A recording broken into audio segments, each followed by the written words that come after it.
That was a fun show. Thanks, you guys. Yeah. Yeah, thanks. Good The last time I was on, stuff, we had a guy drawing a picture of our podcast. Oh, yeah, he's on Fridays. That's Len. That was fun. Yeah. It's a good time. Good episode. Hey, thanks, Roger. Everyone, no one brought up the replicators from Star Trek. Oh, you know what? I was about to mention that. I was even going to give you a shout-out to say you were mentioning that before, and then I got distracted. But let's go into the more important task of titles. Mm-hmm. Now, the one I like the most is actually trending at number 5 is DRM, Digital Recipe Management. Pretty fun. It's followed by Chatting with Strangers. It's number 1 now. Internet of Wings. Wings. Wings. Pokemon for paying customers only. Hot Tub Food Machine. Sounds kind of gross. Nice. Too many guided cooks. That's played funny. off I the get Too Many that. Cooks I meme. get Yeah. that. I get it. I Yeah. get it. I get it. Putin his approval on Hyperloop. Millennials in the kitchen. Wait, I have a short question. So, Michael, are your kids in grade school or? My kids are. My son's going into 9th grade. My daughter's going into 7th. So I'm right in the middle of like my hair's graying. But yeah, Go ahead. Question. Oh no, I was wondering, do they still teach home ec in school? I don't think so. Because that's kind of where I learned how to cook. You know what my kids do? And this is like why I'm like they love Tasty. Like they find recipes on Tasty and they cook. They're like my son's cooking 2-3 dinners a night for No us. kidding. Wow. A week. Not Not a night. That would be a lot. He loves it. 2 dinners a night. We're getting so fat, but they're so good. But I like it because he's kind of a computer. Like he plays Call of Duty. You know, he loves video games. Like with the kitchen, you're physically making things. Yeah, like you're becoming kind of a maker in a way, right? So That's really cool. Does he stream on Twitch? Because they have all the cooking now. they do, don't they? Yeah. No, he doesn't. Oh, yeah. I've been telling him I actually does video games on Twitch, but he hasn't. He can do both. Would you guys prefer Drinkable Millennium Copyright Act? Sorry, not to. Go back to the titles. Back to I'm actually good with digital recipe management. I think that's great. Okay, cool. Although I do like the drinkable. Shout out to that. That's a good one too. Yeah. Honorable mention. Because it's one of the weird things. Like when I was in high school, I had my English class with one of my classmates, and she did not know how to cook. And I was explaining to her how to make an omelet, and she tried it like 3 times, and she did. My dad told me never to go to the kitchen again. I don't even know if they have shop anymore. I went to school and they had like shop. You went in the dude with a bunch of motors around. Shop class, right? We didn't have in high school. We didn't have wood shop. The last shop class. No, actually, no. I take that back. We had a form of wood shop where they were basically building a little house or a cabin out by the football field, and we had auto shop. Auto shop.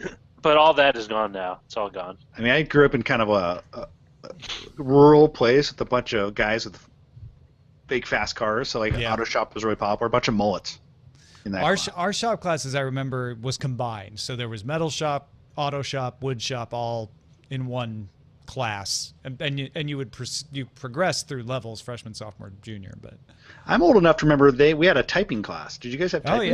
Yeah, I had a wood shop class. And how much wood could a Belmont? And we had babysitting class. Oh, that's crazy! Really? Like child rearing class, yeah. Wait a minute. So in your high school, that was high school? Mm-hmm. Did you guys have a nursery or daycare? We had a daycare. Yeah. I mentioned that to someone. It's like my high school had a daycare for all the teen moms. Was it a big public school?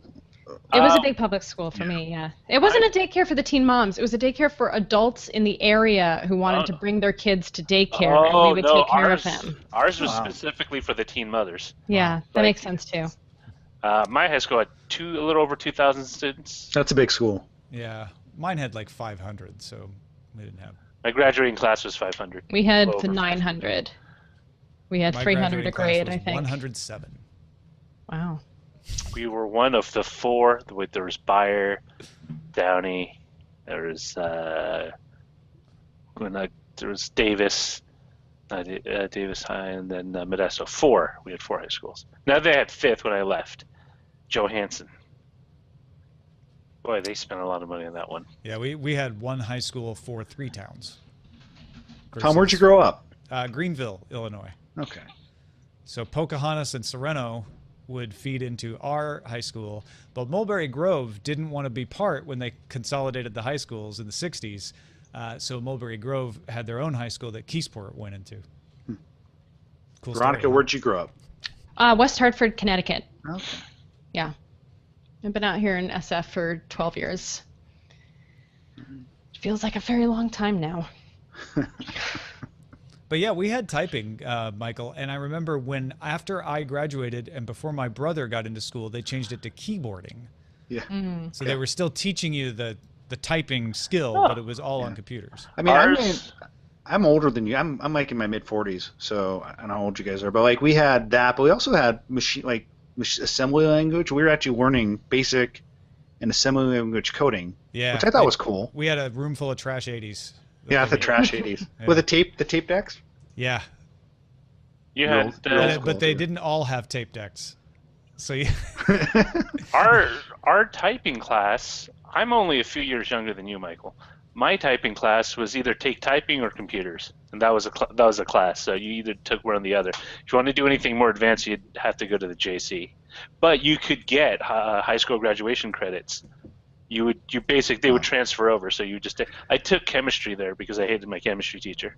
I snuck into my junior high office and found the number to their modem, and I went home and tried to dial in on my Apple II Plus, and I actually got in, but I couldn't break into. I was trying to actually find like the grades.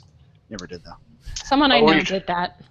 It's because everyone saw Ferris Bueller. Yeah, no, we saw War Games. Yeah. Remember that and Ferris Bueller's Day Off. Wasn't it Ferris Bueller? He changed his grade in there. Well, is Matthew Broderick is the common link between both, but I wanted to be Matthew Broderick in War Games, not Ferris Bueller. Well, War Games is interesting because those machines were old because you could see he pulls out an 8-inch floppy when he war dials all those numbers. War dials. Right?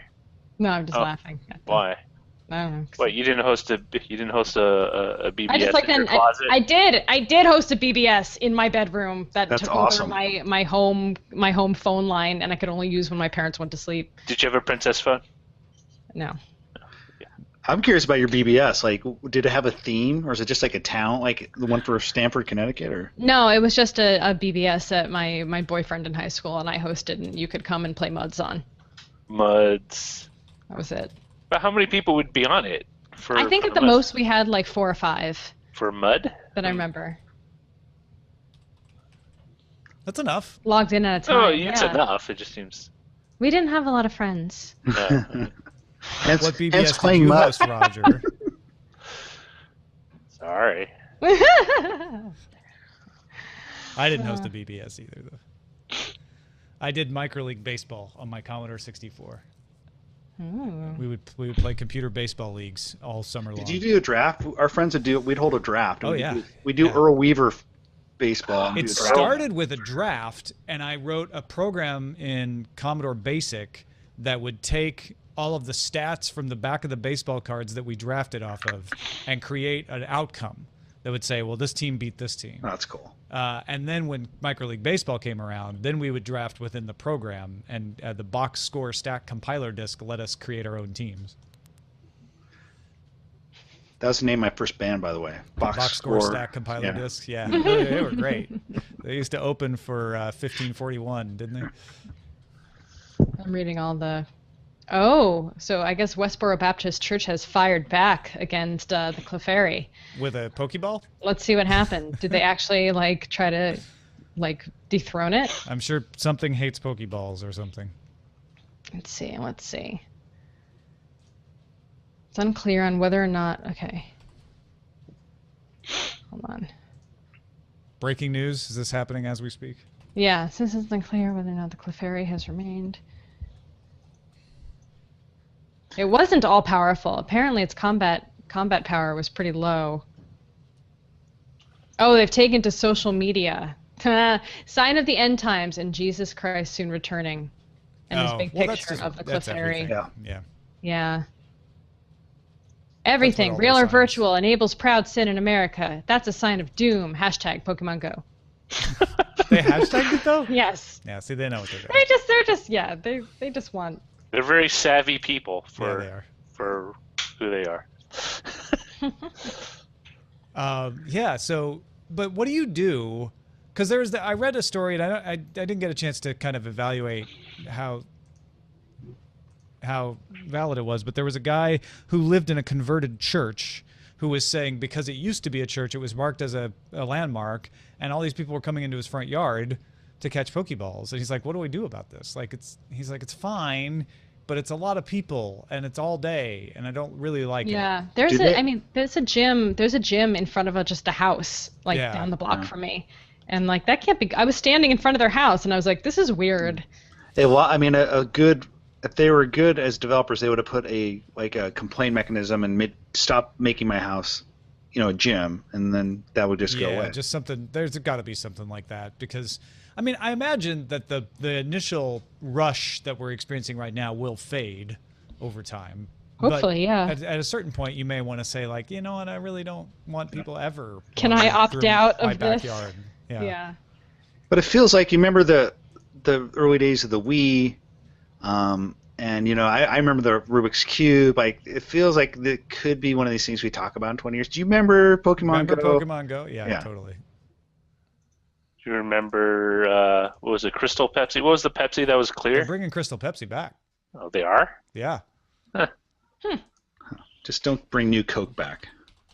I didn't realize they switched back for the longest time. Like, to the old recipe? Oh, I did. I love original Coke. Now I just like Mexican Coke, like the stuff in the glass bottles that they sell at Costco. Yeah, but they're gonna start using corn syrup in that too. That's super disappointing. Because it's cheaper in Mexico, but they're going to make versions with sugar in it to export specifically to the United States. That's interesting, because the Mexican, people from Mexico hate the taste of corn syrup. That's why they make it. So why would they? That's weird. They finally acclimatized them to it because of other brands or something, I guess. I don't know. I mean, sugar is expensive compared to corn syrup. Yeah, so apparently Crystal Pepsi hit the shelves again July 7th in Canada and is coming August 8th in the U.S. How come Canada gets everything first? Yeah, right. Said no one ever. Yeah. They get Celine Dion first. Bryan Adams. Adams. Well, it's... I'm not sure if that's something to be proud of. Hockey players.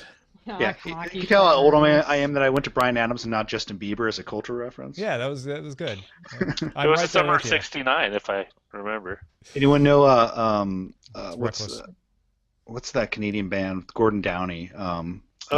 Tragically Hip. Tragically Hip. That's the quintessential Canada band right there. There you go.